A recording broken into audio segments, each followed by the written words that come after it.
the glass doors of Hartwell Technologies slid open with a whisper, and Marcus Chen felt his daughter's small hand tighten around his own.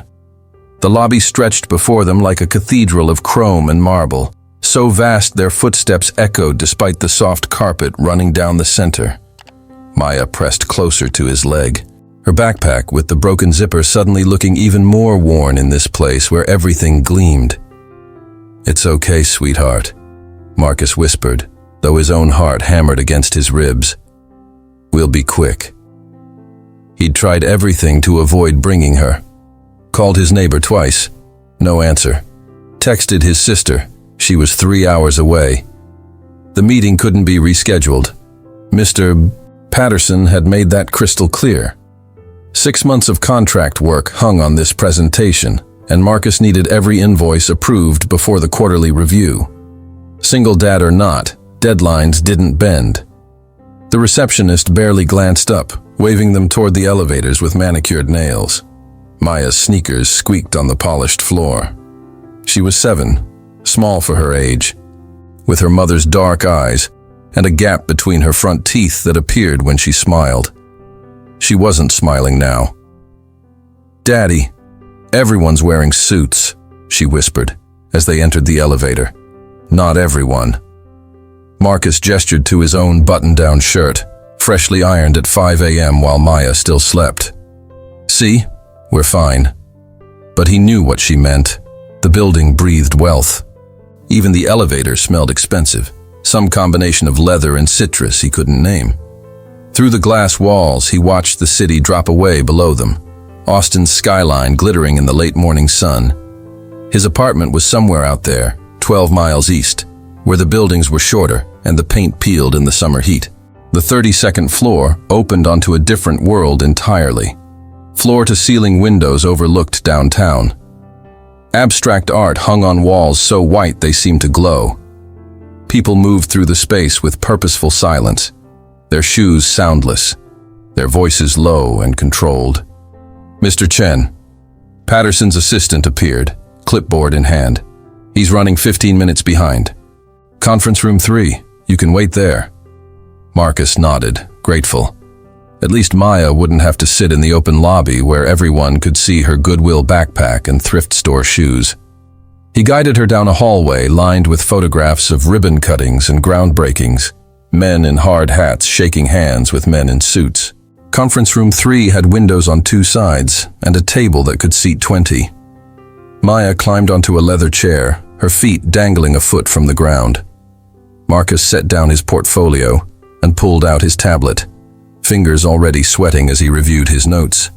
"Can I draw?" Maya asked. "Sure, baby. Stay quiet, okay? This is really important." She nodded, solemn, and pulled out the sketch pad he'd tucked into her backpack that morning. For 10 minutes, there was only the sound of her colored pencils scratching paper and Marcus's fingers tapping nervously on the table. Then voices drifted from the hallway, sharp, rapid voices that didn't bother to lower themselves. "I don't care what the forecast says. I want those permits filed by Thursday or find me someone who can—" "Ms. Hartwell, the city zoning board." "Then go over their heads. My father didn't build this company by accepting no from paper pushers." The door swung open, and Marcus stood automatically, smoothing down his shirt. A woman swept in, late 20s he guessed, dressed in black from collar to heel. Her dark hair pulled back so severely it looked painful. 3 people trailed behind her like satellites, all clutching tablets and phones. Victoria Hartwell. He'd seen her photo in the business section, always cutting a ribbon or accepting an award. In person, she seemed taller, sharper, as if the air around her had edges. Her gaze swept the room with the efficiency of someone used to cataloging everything in seconds. It landed on Marcus, assessed, dismissed, then found Maya. The little girl had looked up from her drawing, her crayon frozen mid-stroke. For a moment, the room held its breath. Victoria's expression shifted, not quite a frown, more like surprise that something unexpected had appeared in her carefully ordered world. "Who's this?" Victoria asked. Her voice wasn't unkind, but it wasn't warm either. It was the voice of someone used to asking questions and receiving immediate answers. My daughter Maya. I apologize. I couldn't find childcare today, and Mr. Patterson. Victoria turned to one of her assistants. Why is Chen meeting with Patterson? The freelance IT audit, Ms. Hartwell. Contract work from last quarter. Victoria's eyes returned to Marcus, and he felt himself being recalculated. Freelance. Contract. The words seemed to place him in some mental filing system. Not an executive, not even a full employee, just someone passing through, temporary as morning fog. This is a workplace, Victoria said, not a daycare. Heat crept up Marcus's neck. I understand. It won't happen again. Mr. Patterson scheduled this meeting last week, and I don't care when he scheduled it. Victoria crossed her arms. This is a professional environment. We have protocols. Maya had gone very still in her chair, the way children do when they sense tension in adults. Her eyes were wide, fixed on Victoria with an intensity that made Marcus want to scoop her up and carry her out. Forget the contract. Forget the invoices. His daughter's comfort mattered more than any paycheck. But then Maya did something that stopped everyone cold. She slid off her chair, walked straight up to Victoria Hartwell, and looked up at her with those dark, fearless eyes. You can't scare me, Maya said. The room froze. The assistants exchanged horrified glances. Marcus felt his heart stop completely. This was it. The end of his contract. Possibly his reputation in the Austin tech scene. You didn't let your 7-year-old daughter challenge Victoria Hartwell. But Victoria didn't explode. Instead, something extraordinary happened. She laughed. It started as a surprised exhale, then grew into genuine laughter that seemed to shock Victoria herself. She looked down at Maya as if the child had just performed an impossible magic trick. What did you say? You can't scare me, Maya repeated, calmer now. My teacher says people who act scary are usually just worried inside. Are you worried about something? The assistants looked like they wanted to sink through the floor. Marcus opened his mouth, closed it, opened it again. No words came. His 7-year-old had just psychoanalyzed one of Austin's most powerful young executives. Victoria crouched down, bringing herself to eye level with Maya. Up close, Marcus could see the expensive details, the silk of her blouse, the subtle jewelry that probably cost more than his car. But Maya didn't seem to notice any of that. She just waited, patient, for an answer. Maybe I am worried, Victoria said slowly, as if testing the words. Nobody's asked me that before. My daddy worries a lot, Maya offered, but he says it's okay because it means you care about stuff. Do you care about stuff? Victoria's smile changed then. It lost its edge, became something softer. Yes. Yes, I do. She stood, her gaze shifting to Marcus. He braced himself for anger, for dismissal, for all the things that happened when you inconvenienced powerful people. Instead, Victoria tilted her head slightly, studying him with new interest. How old is she? 7, 2nd grade. You raise her alone? The question was direct, almost invasive, but Marcus heard genuine curiosity beneath it. Yes, ma'am. Her mother passed when Maya was 2. Something flickered across Victoria's face, not pity, but recognition, as if she understood something about loss, about carrying weight alone. What's the meeting about? ET security audit, 6 months of contract work. I need Mr. Patterson to approve the final invoices so I can... He stopped himself. She didn't need to hear about his electric bill or Maya's dental appointment next week. Patterson's useless with vendors, Victoria said. She turned to her assistant. James, pull Chen's contract file. I'll review it myself. Ms. Hartwell, you have the zoning board call at... Reschedule it. Victoria looked back at Maya, who had returned to her drawing. What are you making? A castle, Maya said. With a queen who's really strong but also really nice, like Wonder Woman, but with a crown. Victoria's expression did something complicated. For just a moment, Marcus saw past the armor. Saw someone who maybe understood what it was like to be expected to be strong all the time, to never show weakness, to wear power like a suit of clothes that didn't quite fit. "Can I see?" Victoria asked. Maya held up the drawing. It was typical 7-year-old art. Bright colors, wonky proportions, a figure in a purple dress standing on castle walls. But she'd drawn a smile on the queen's face, and flowers growing in the courtyard below. "The flowers are important," Maya explained seriously, "because even strong people need beautiful things to look at. That's what my daddy says." Victoria took the drawing, holding it carefully by the edges. "Your daddy sounds smart." "He is.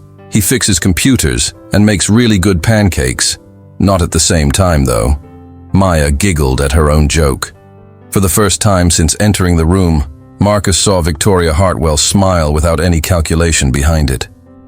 It transformed her face, made her look younger, more human, less like a photograph in the business section, and more like a person who might laugh at a child's joke.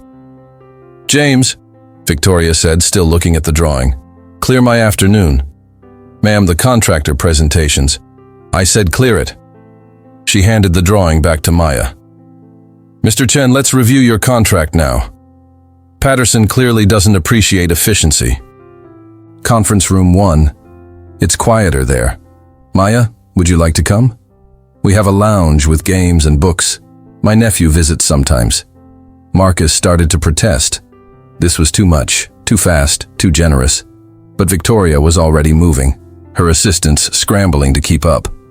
Maya grabbed her backpack and slipped her hand into Marcus's, squeezing twice. Their secret signal. "I'm okay. Are you?" He squeezed back once. "I'm okay too." Conference room 1 did have a lounge attached, with a leather couch and shelves full of books that looked like someone's expensive idea of what children should read. But Maya found a worn copy of Where the Wild Things Are and settled in happily, apparently unconcerned that she'd just told one of Texas's youngest self-made millionaires that she couldn't be scared. The contract review took 20 minutes. Victoria went through every line item, asking sharp questions that revealed she understood the technical work better than Patterson ever had. Marcus found himself explaining his process, his security protocols, the small innovations he'd implemented that had saved them thousands in potential vulnerabilities. "You found the back door in the legacy payment system," Victoria said, not quite a question. "Yes, ma'am. That's in section 4 of the report." "Patterson never mentioned it. Do you know what that back door could have cost us?" Marcus hesitated.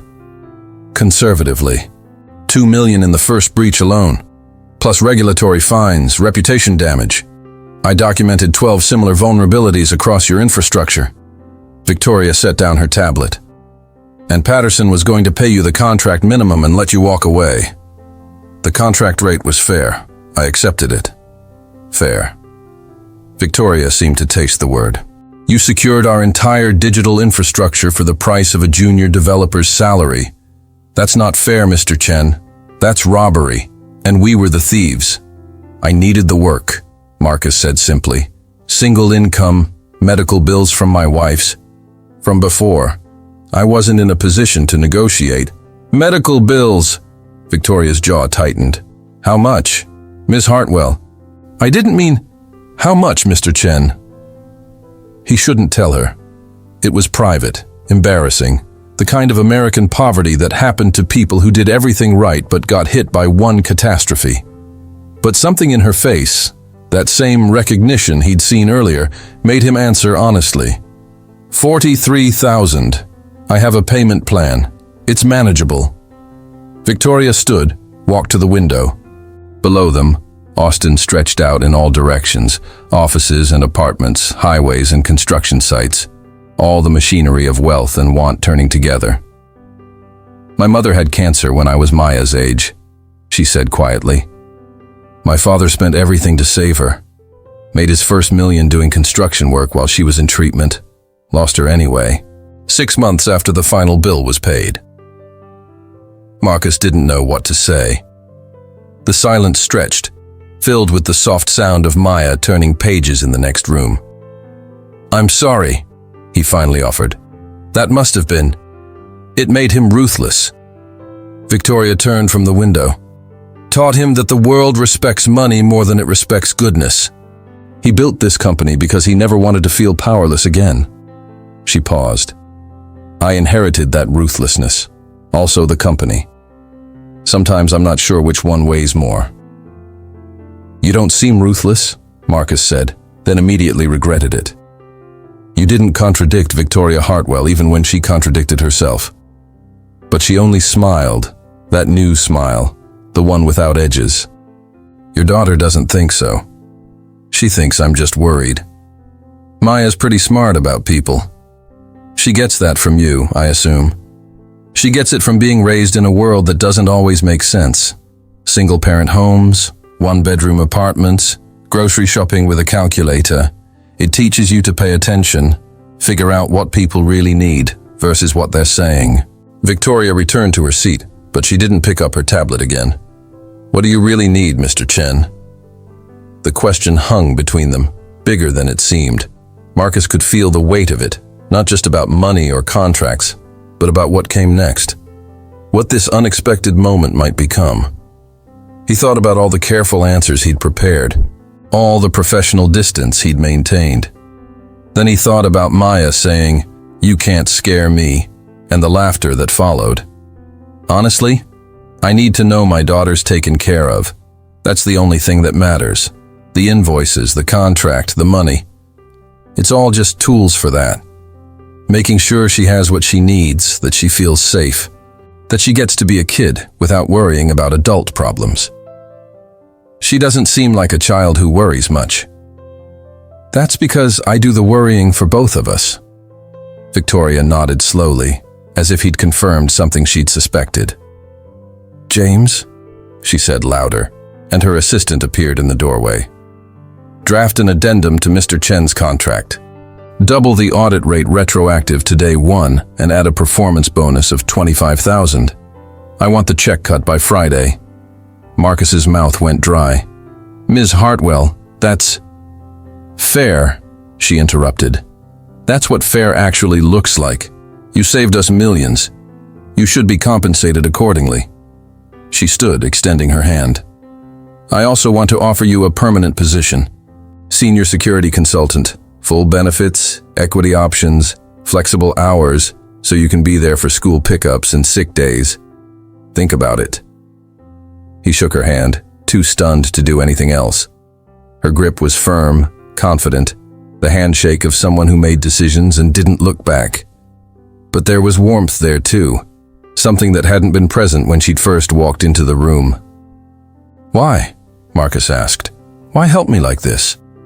Victoria glanced toward the lounge where Maya sat, now humming softly to herself, as she looked at pictures of wild things dancing under the moon. "Because that little girl walked up to me without fear, and saw something nobody else does. She saw someone who's worried, someone who cares.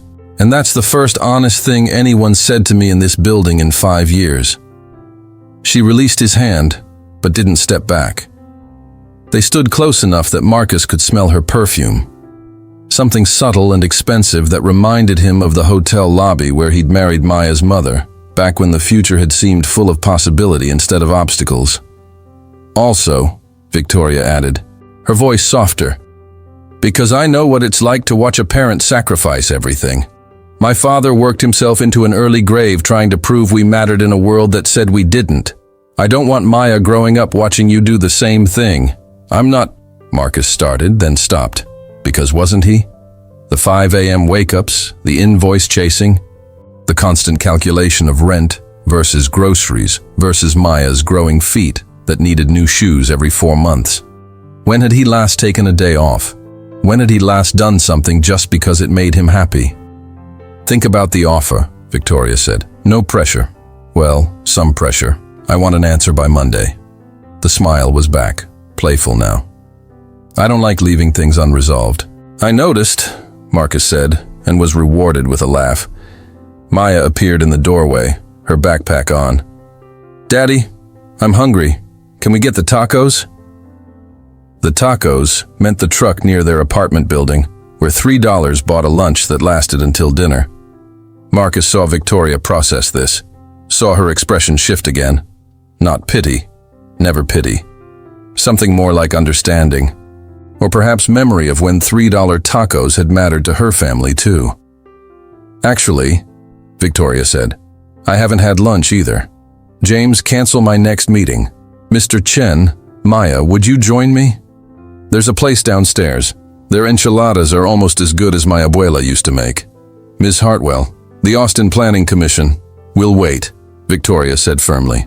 I'm having lunch with friends. Friends. The word hung in the air, too big and too small at once. Maya grinned, gap-toothed and delighted. Marcus felt something in his chest loosen. Some knot he'd been carrying so long he'd forgotten it was there. Okay, he said. But I'm buying. Victoria raised an eyebrow. Mr. Chen, I'm buying, he repeated, gentle but immovable. You've done enough. Let me do this. For a moment, he thought she might argue. Then that soft smile returned, and she nodded. Deal. But next time is on me. Next time. The words carried weight, possibility, the suggestion that this wasn't ending when they walked out of the conference room. Marcus took Maya's hand, and together they followed Victoria Hartwell toward the elevators, past the assistants trying not to stare, past the perfect white walls and abstract art, past all the machinery of wealth that had seemed so intimidating an hour ago.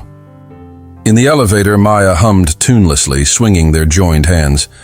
Victoria watched them with an expression Marcus couldn't quite read, curiosity mixed with something wistful, as if she were seeing something she'd forgotten existed. Your drawing, Victoria said suddenly. The Queen in the Castle. Can I keep it? Maya considered this seriously. Will you put it somewhere you can see it? My office, right behind my desk. Then yes, because everyone needs to remember to put flowers in their castle. Victoria laughed again, and Marcus thought about how much had changed in a single hour. The woman who'd swept into that conference room like a storm had somehow become a person, sharing lunch plans with his 7-year-old daughter. The impossible distance between their worlds had shrunk to the space of an elevator car, close enough that their shoulders nearly touched when they moved. The restaurant was small, tucked into the building's ground floor, the kind of place where business people grabbed quick lunches and rarely looked up from their phones. But Victoria led them to a corner booth and ordered in rapid Spanish that made the server's eyes widen. When the food came, she ate with unself-conscious hunger, not bothering to maintain the careful distance of executives who lunched. My father and I used to come here, she said, catching Marcus watching her. Before he got sick, before everything got complicated. He always said the best food lives in places that don't need to prove anything. My wife said something similar, Marcus offered. She'd drag me to food trucks and corner stores, insisting that's where the real heart of a city lived. He paused, surprised at himself. He didn't usually talk about Sarah, especially not to near strangers. But Victoria's openness invited honesty. What was she like? Fearless, like Maya. She'd try anything, talk to anyone. I was always the cautious one, calculating risks. She'd just leap. His throat tightened. Sometimes I worry Maya got too much of her mother's courage, and not enough of my caution. Victoria's gaze moved to Maya, who was carefully constructing a tower from sugar packets. I think she got the perfect balance. She's brave enough to speak up, but smart enough to know when it matters. That took both of you. The conversation flowed easier after that. Victoria asked about Maya's school, Marcus's background, the small details that built a life. In return, she shared stories of growing up in her father's shadow, learning the business before she learned algebra, the isolation of wealth that looked like privilege from outside, but felt like prison from within. I'm not complaining, she clarified. I know how fortunate I am. But there's a cost to being the person everyone fears. You stop getting truth. You get compliance instead, or flattery, or silence. Your daughter gave me something more valuable than any report or audit. She looked at Maya again. She gave me honesty. Maya, feeling watched, grinned up at them both. Are you two going to be friends now? Maybe, Victoria said. Would that be okay with you? Sure. Daddy needs more friends. He only has Mr. Hernandez from downstairs and they just talk about sports. She wrinkled her nose. Boring. Marcus felt his face heat. Maya, it's fine, Victoria said, laughing. She's right. You probably do need more friends. I definitely do. She leaned forward conspiratorially. Want to know a secret, Maya? I don't really have any friends either. Just employees and business partners. That's sad, Maya said with 7-year-old bluntness. Very sad. Maybe your dad and I can fix that. Be each other's friend. What do you think? Maya considered this with exaggerated seriousness, then nodded. Okay, but friends share things and help each other and don't keep score. That's what my daddy says. Smart daddy, Victoria murmured, her eyes meeting Marcus's across the table. The afternoon passed in a blur. Victoria walked them to the parking garage, waved off Marcus's protests about taking her time, and crouched down to hug Maya goodbye. The embrace surprised them both. Victoria looked startled by her own spontaneity, Maya delighted. Thank you for my drawing, Victoria said. I'll take good care of it. You're welcome. Thank you for lunch. The enchiladas were really good. They were, weren't they? Victoria stood, her gaze shifting to Marcus. Think about the offer. And maybe call me? Not about the job. Just to let me know you got home safe. Both of you. She handed him a card with her direct number written on the back in neat script. Marcus took it, feeling the texture of expensive cardstock. The weight of what she was offering, not just employment, but connection, friendship, maybe more, though neither of them were ready to name that yet. I'll call, he promised. Good. Victoria smiled, and it was that unguarded smile again, the one that made her look like someone who might draw flowers in castle courtyards. I'll be waiting. They drove home as the sun angled toward evening, painting Austin gold and amber.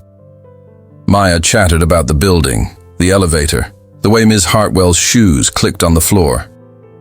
Marcus listened with half his attention, the other half replaying the day's impossible turns. His phone sat heavy in his pocket, Victoria's number already saved under contacts. He'd call tonight, after Maya was asleep, when he could think clearly about job offers and friendship, and the way Victoria had looked at him when she'd said, next time. Daddy? Maya's voice pulled him back. Ms. Hartwell was nice, but I think she's lonely. Yeah, baby, I think so too. Are you lonely? The question caught him off guard. Marcus glanced in the rearview mirror, meeting his daughter's dark eyes, Sarah's eyes. Sometimes. But I have you. That helps a lot. But grown-ups need grown-up friends too. That's what my teacher says. Your teacher's pretty smart. Everyone's smart today, Maya said cheerfully, then returned to humming her tuneless song. That night, after Maya was asleep and the apartment was quiet except for the distant sound of traffic, Marcus stood at his kitchen window with his phone in hand. The city spread out below, lights twinkling like earthbound stars. Somewhere out there, Victoria Hartwell sat in an office or penthouse, maybe looking at the same lights, maybe thinking about the day's unlikely encounters. He typed the message 3 times before settling on simple honesty. We made it home safe. Thank you for today. For seeing us. Marcus. The reply came in seconds. Thank you for letting me. Sleep well. Both of you. Then another message. Monday. I'll need that answer Monday, but no pressure. Some pressure. Marcus smiled at his phone like a teenager, feeling foolish and hopeful at once. He'd accepted bigger risks before. Marriage, fatherhood, starting over after Sarah died. This was just another leap, another moment of choosing possibility over safety. But as he climbed into bed, checking once more that Maya was sleeping soundly, Marcus thought about castle queens and fearless girls and women who laughed when they should have been angry. He thought about next times and flowers in courtyards and the way Victoria had said friends like she was learning a new language. Maybe courage wasn't about being unafraid. Maybe it was about taking someone's hand and stepping forward anyway, trusting that the ground would hold. Maya had walked up to power without fear and found a person underneath. Maybe Marcus could be that brave too. Outside, Austin glittered and hummed. A city of millions where two paths had crossed in a conference room and everything had shifted. The night pressed close, but inside the small apartment, something new was growing. Fragile as flowers, strong as castle walls, built on the simple foundation of a child's honest words. "You can't scare me."